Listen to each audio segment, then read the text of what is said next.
My trick is to bring a pillow with me, like a full bedroom pillow. Every flight. And I was flying home from a gig, and I put the pillow down, I put my head down, and the flight attendant comes racing over. And she says, "You can't have a pillow in the exit row." And I said, "But I do. It appears we're at an impasse." She said, "Well, what happens if we crash?" I said, "It'll help."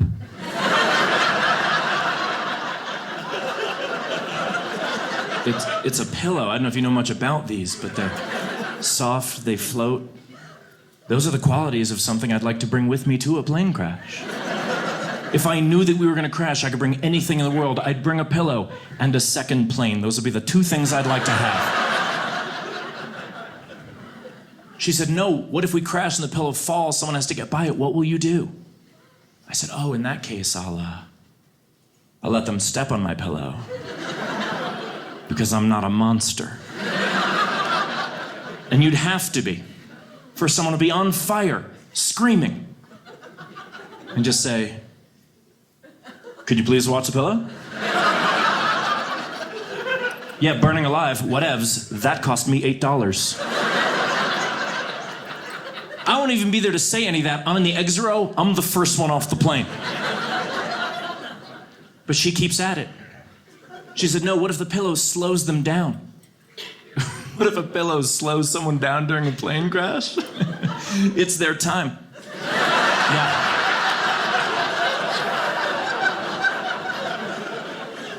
They're just gonna die in a dumb way tomorrow. Why are we trying to save them? What do we need that person for? Get rid of the weakest link, strengthen the chain. If you can't get by a pillow in a plane crash, be like, "I have to get..."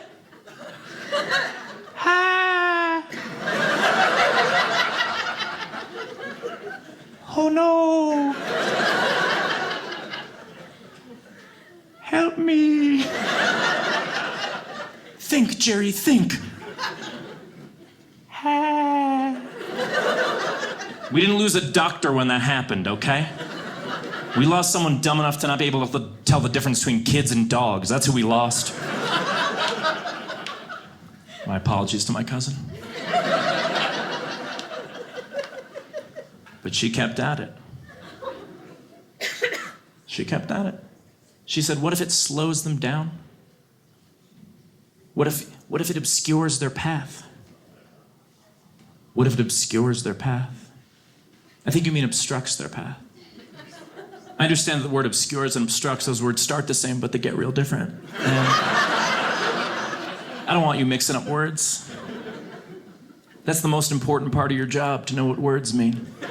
You make announcements in times of peril. I need you to know what words mean.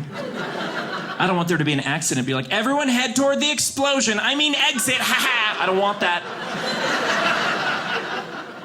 But let's explore what you did mean. What if the pillow obstructs their path or obscures their view of their path? How hilariously tiny are the people on this airplane? That a pillow is going to stop anyone from getting out during... I've never seen a movie, they get to the end of a tunnel, turn back, it's a pillow! I've never seen that. The dude on the other end of the aisle for me was so big he could Kool-Aid Man his way out of the plane, which was particularly funny because he was wearing all red, but nobody laughed. And she just kept pushing. She said, "You're going to have to give me that pillow." And I said, "You're going to have to give me a good reason." And then she said the strangest thing I've heard in my whole life. She said, "Crazy things can happen during a plane crash. A paper cut could decapitate someone during a plane crash." What? A paper cut could decapitate someone during a plane crash. Those words in that order on purpose. What else is ping-ponging around her head? Like, "I like peanut butter, do you swim?" Like, what else is up there?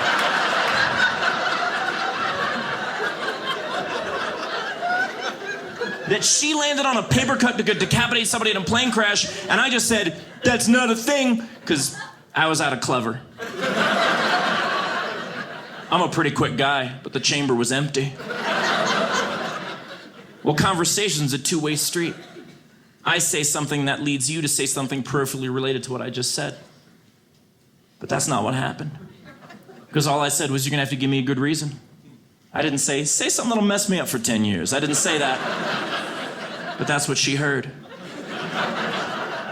Because she said a paper cut could decapitate somebody in a plane crash. And I wish I had thought about it. I would have said something smarter. I'd have said, no! No! I will not accept the premise that paper could decapitate somebody in a plane crash. I'll accept the premise that paper, at the exact right velocity, at the exact right angle, could sever a vein, you could bleed out. But paper is not going through bone. Paper is not going through bone. If it could, paper, rock, scissors would finally make sense. But it doesn't. And it never will. And why are we talking about paper? We're talking about pillows a second ago. There's paper everywhere in this airplane. There's a Sky Mall in front of me. There's a Sudoku in front of me. There's a dude in 7B with the USA Today that's going to decapitate every last one of us. Your safety instructions are written on a piece of paper.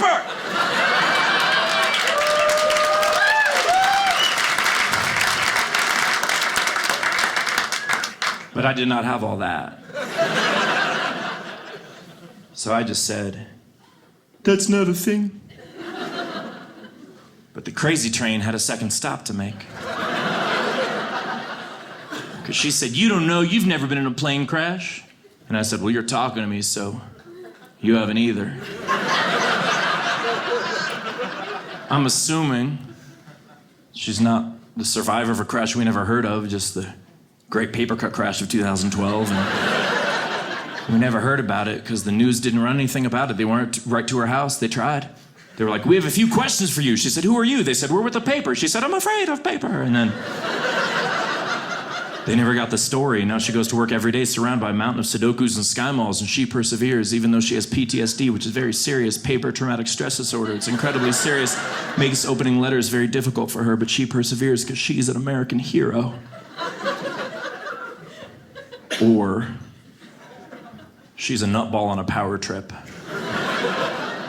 Probably that one. So I gave her the pillow. I just wanted it to be over. There's no arguing with unearned authority. So I gave her the pillow, and it was over for about 3 seconds. Because I gave her the pillow, I put my sleep mask on, and she shook me, which is assault, but she shook me. And she said, you're gonna have to give me that sleep mask. And I lost my mind. Are you kidding me? I was like, are people gonna have a problem getting by this also? Is caught on a rubber band gonna kill everybody in the airplane? So, well, what happens if you have to take it off? If you crash, you have to take it off. I said, then I'll take it off. It's not locked. What are you talking about? It's a magic trick. Waha! What is the problem? She said, well, anything that slows you down could kill you. I said, why did you just put me in a seatbelt, you murderer? She said, well, what happens if we crash and you're asleep? What will you do? I said, I will wake up. That's what I'll do. I'm not sleeping through a plane crash. What kind of narcoleptic family do you have that you think I could sleep through a plane crash? Everyone around me's on fire, screaming. I'm like, 5 more minutes, mommy. Do you think that's a possibility? Also, if we crash and I'm asleep, don't wake me.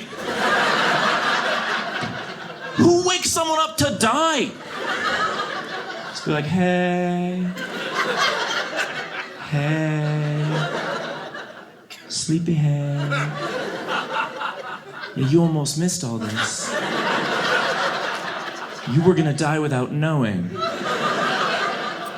We wanted to make sure that you died with fear in your heart. We understand that you have a choice when it comes to air travel. We'd like to thank you for flying United.